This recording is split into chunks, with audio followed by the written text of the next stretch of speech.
ವಿಶ್ವ plastic surgery ದಿನದ ಅಂಗವಾಗಿ ಕಲಬುರಗಿಯ ಸೇಡಂ ರಸ್ತೆಯಲ್ಲಿರುವ ಸಯುಗ ಆಸ್ಪತ್ರೆ 2026 ಜುಲೈ 15ರಂದು ಬೆಳಗ್ಗೆ 10:30ರಿಂದ ಮಧ್ಯಾಹ್ನ 2 ಗಂಟೆಯವರೆಗೂ ವಿಶೇಷ ಜಾಗೃತಿ ಕಾರ್ಯಕ್ರಮವನ್ನು ಹಮ್ಮಿಕೊಳ್ಳಲಾಗಿದೆ ಎಂದು ಡಾಕ್ಟರ್ ಅಮರೇಶ್ ಬಿರಾದರ್ ಅವರು ತಿಳಿಸಿದ್ದಾರೆ. ಪ್ಲಾಸ್ಟಿಕ್ ಸರ್ಜರಿಯು ಭಾರತದಲ್ಲಿ ಆಳವಾದ ಐತಿಹಾಸಿಕ ಬೇರುಗಳನ್ನು ಹೊಂದಿದೆ. ಪ್ರಾಚೀನ ವೈದ್ಯರಾದ ಸುಶ್ರುತರನ್ನು ಜಾಗತಿಕವಾಗಿ ಪ್ಲಾಸ್ಟಿಕ್ ಸರ್ಜರಿಯ ಪಿತಾಮಹ ಎಂದು ಆಚರಿಸಲಾಗುತ್ತದೆ. ಇಂತಹ ಶ್ರೀಮಂತ ಪರಂಪರೆಯು ಹೊರತಾಗಿಯೂ ಈ ಕ್ಷೇತ್ರದ ಜೀವನವನ್ನೇ ಬದಲಾಯಿಸುವ ವೈದ್ಯಕೀಯ ಅನ್ವಯಗಳ ಬಗ್ಗೆ ಅನೇಕರಿಗೆ ಇಂದಿಗೂ ಅರಿವಿಲ್ಲ. ಬಹುತೇಕರು ಇದನ್ನು ಕೇವಲ ಸೌಂದರ್ಯವರ್ಧನೆ ಮಾತ್ರ ಸೀಮಿತ ಎಂದು ಭಾವಿಸಿದ್ದಾರೆ.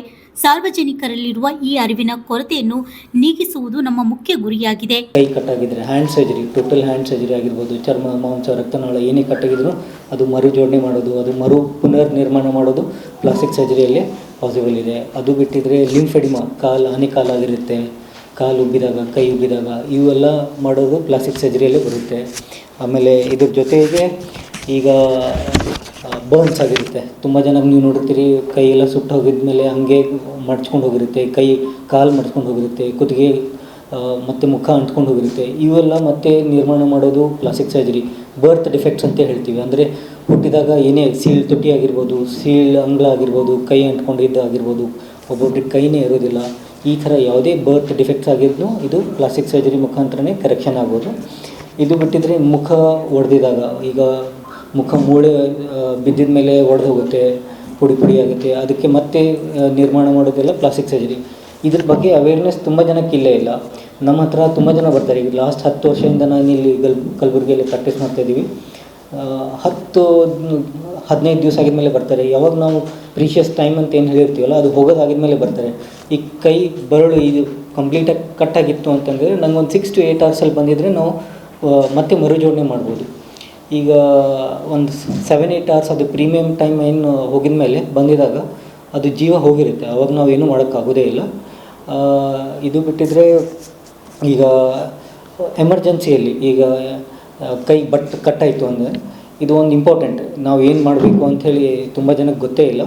ಸೊ ಕಟ್ಟಾಗಿತ್ತು ಅಂತಂದಿದ್ರೆ ಕಟ್ಟಾಗಿರೋ ಒಂದು ಕ್ಲೀನ್ ಕ್ಯಾರಿ ಬ್ಯಾಗ್ ಟ್ರೀಟ್ಮೆಂಟ್ ಮಾಡಬೇಕು. ಸೆಕೆಂಡ್, ತುಂಬ ಜನ ಕೇಳ್ತಾರೆ, ಈಗ ನಾವು ಬರ್ನ್ಸ್ ಆಗಿದಾಗ ಏನು ಮಾಡಬೇಕು, ಮನೆಯಲ್ಲಿ ಈಗ ಸುಟ್ಟಿತು, ನನಗೆ ಎಣ್ಣೆ ಬಿದ್ದು ಸುಟ್ಟೋಯ್ತು ಅಂತಂದಿದ್ರೆ ಮೇನ್ ಇಂಪಾರ್ಟೆಂಟ್ ಥಿಂಗ್ ನೀರು ಹಾಕಿ, ಅದು ಕಾವು ಕಮ್ಮಿ ಆಗೋವರೆಗೂ ಕಂಟಿನ್ಯೂಸ್ ಆಗಿ ನೀರು ಹಾಕಿ, ಒಂದು ಕ್ಲೀನ್ ಬಟ್ಟೆ, ಯಾವುದಾದ್ರೂ ಕಾಟನ್ ಕ್ಲೀನ್ ಬಟ್ಟೆ ಇತ್ತು ಅಂದರೆ ಕ್ಲೀನ್ ಬಟ್ಟೆ ಹಾಕ್ಕೊಂಡು ಇಮಿಡಿಯೇಟಾಗಿ ಹಾಸ್ಪಿಟಲ್ಗೆ ಬಂದಿದ್ದರೆ ಸಾಕಾಗುತ್ತೆ.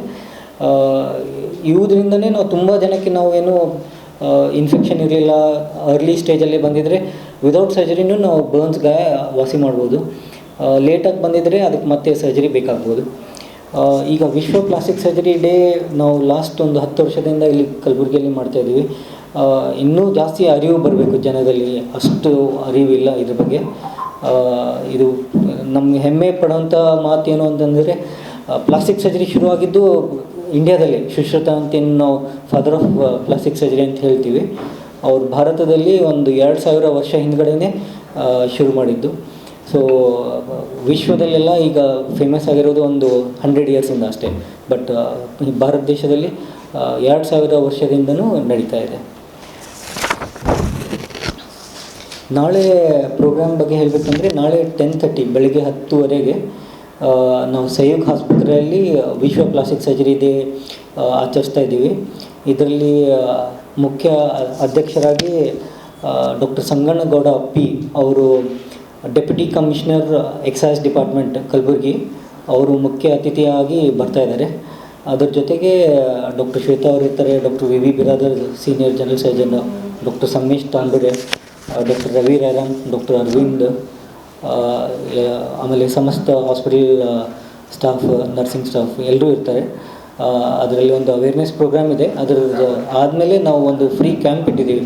ಪ್ಲಾಸ್ಟಿಕ್ ಸರ್ಜರಿ ಸಂಬಂಧ ಇರುವಂಥ ಯಾವುದೇ ಕಾಯಿಲೆ ಇರಲಿ, ಅದ್ರ ಜೊತೆಗೆ ಡಯಾಬಿಟೀಸ್, ಹೈಪರ್ಟೆನ್ಷನ್ ಯಾವುದೇ ಇದು ಇದ್ದರೂ ಅದನ್ನು ನಾವು ಅಲ್ಲಿ ಟ್ರೀಟ್ಮೆಂಟ್ ಕೊಡೋಂಗೆ ವ್ಯವಸ್ಥೆ ಮಾಡ್ಕೊಂಡಿದ್ದೀವಿ. ನಾಳೆ ಬೆಳಗ್ಗೆ 10:30 ಗಂಟೆಯಿಂದ 2 ಗಂಟೆವರೆಗೂ Sayug hospital, NGO colony, Sedam road, ಕಲಬುರಗಿಯಲ್ಲಿ.